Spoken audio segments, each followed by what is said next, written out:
Goeiedag geliefdes, ons luister na Kolossense 3 vers 18 tot hoofstuk 4 vers 1.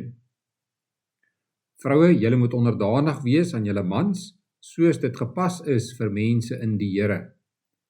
Mans, julle moet julle vroue lief hê en nie verbitterd teenoor hulle wraak nie. Kinders, julle moet julle ouers in alle opsigte gehoorsaam, omdat dit vir die Here aanneemlik is. Vaders, julle moenie julle kinders treiter, sodat hulle moedeloos word nie. Slawe, julle moet julle aardse eienaars in alle opsigte gehoorsaam, nie met oordiens asof julle mense wil behaag nie, maar met 'n opregte hart uit ontzag vir die Here. Wat julle ook al doen, werk met geesdrif, soos vir die Here en nie soos vir mense nie, in die wete dat julle 'n erfdeel as beloning van die Here sal ontvang, want julle staan in diens van die Here Christus.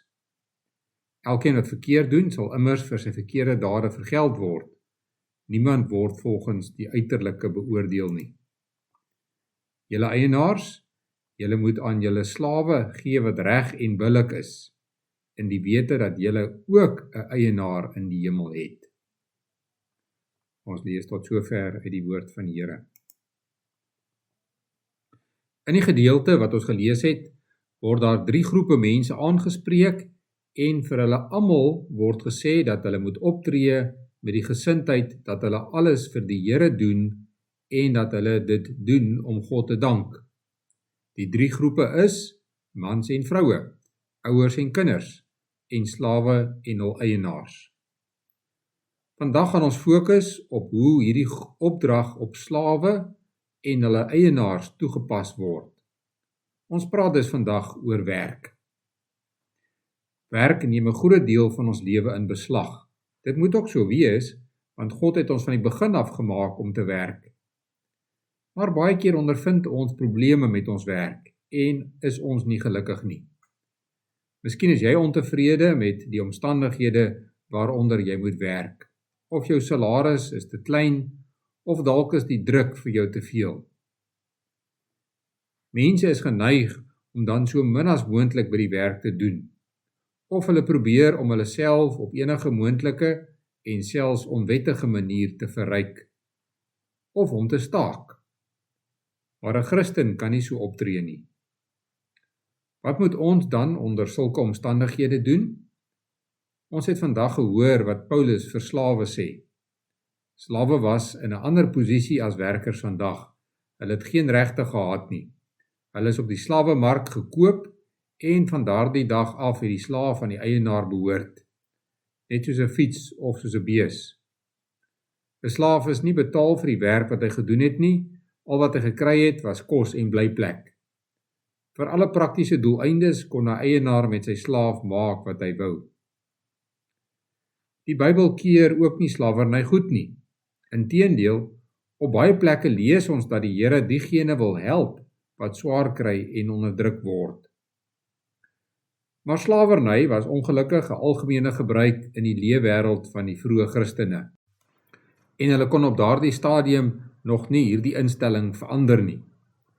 Daarom het hulle beginsels nodig gehad van hoe om hulle omstandighede te hanteer. Die opdrag wat hulle kry is anders wat 'n mens sal verwag. Daar word vir hulle gesê om gehoorsaam te bly en met opregte harte te werk. Die Here spreek ook die slawe eienaars aan. Behandel julle slawe reg en billik. Wat leer dit vir ons oor wat die Here in ons werkopset wil hê? Wanneer dinge in ons werkopset verander moet word, begin dit in die harte van mense. Met ander woorde, begin by jouself. Mense beklei om die werksomstandighede, die werksure, die betaling en die voordele te verander. Maar selfs wanneer dit verander, bly mense ongelukkig. As jy ongelukkig is by die werk, verander jou gesindheid. Vra jouself af, waar is ek verkeerd? Is ek nie dalk te fyngevoelig nie? Is ek miskien ondankbaar? Is ek opreg in my werk? En as dit dan nodig is, kan jy ander wettige stappe neem om die omstandighede te probeer verander. Ons hoor dieselfde in 1 Petrus 2 verse 18 tot 25.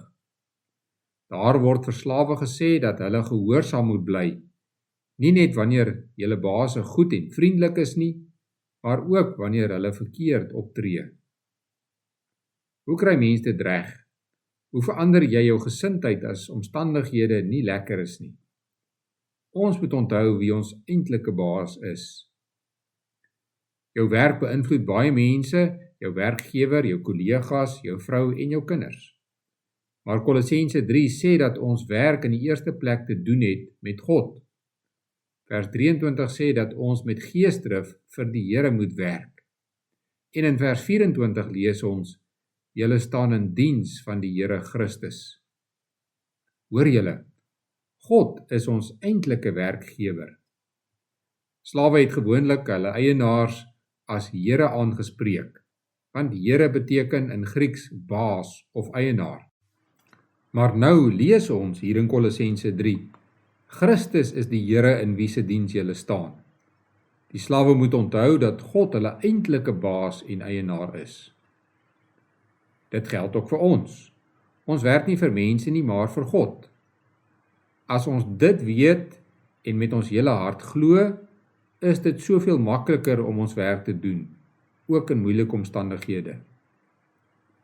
Dink weer aan jou werk. As jy jou werkgewer respekteer en jy hou van hom, gaan jy mos jou werk goed doen. Maar as jy nie van jou baas hou nie, is dit moeilik om jou werk goed te doen. Nou het ons gehoor dat God ons baas en werkgewer is. Daarom doen ons werk na die beste van ons vermoë, want ons werk vir hom. Dat God die ware baas is 'n belangrike beginsel vir werknemers en werkgewers. As jy mense het wat vir jou werk, moet jy onthou dat jy ook vir iemand werk. Jy werk vir die Here in die hemel. Die Here roep jou om jou werkers reg en billik te behandel en hulle ook billik te vergoed. Hy roep jou om met jou woorde en dade te wys dat hy jou verlos het en dat hy jou deur sy woord en Heilige Gees 'n nuwe mens maak. Ook hierin is die Here Jesus vir ons 'n voorbeeld. Hy het sy lewe vir ons geoffer. Sy werk aan die kruis was nie halfhartig nie. Hy het die opdrag van sy Vader volledig uitgevoer ter wille van gelowiges. Dit maak dus nie saak of jy as skolier, huisvrou, die eienaar van 'n besigheid of afgetree is nie. Jy doen nie jou werk vir jouself of vir ander mense nie. Alles wat jy doen, doen jy vir die Here. Kom ons bid saam. Here, dankie dat ons aan U behoort en dat ons kan weet dat U ons eintlike baas is. Dankie vir die geleenthede wat ons het om te kan werk en die voorreg om te kan werk. Seën ons in ons daaglikse werk sodat ons U daarin sal eer. Dankie vir U sorg in ons lewens. Dankie vir reën wat daar op verskillende plekke in ons land geval het. Ons bly afhanklik van U sorg en daarom vra ons dat U ook verder vir ons sal voorsien. Ons bid vir vrede in 'n wêreld vol oorlog en konflik. Ons dink aan konflik in Iran en in die Oekraïne. O Here, ons vra dat U ook uitkoms daar sal gee en dat U ook aan wêreldleiers wysheid sal gee in die besluite wat hulle neem. Ons bid hierdie ding in die naam van ons Here Jesus Christus. Amen.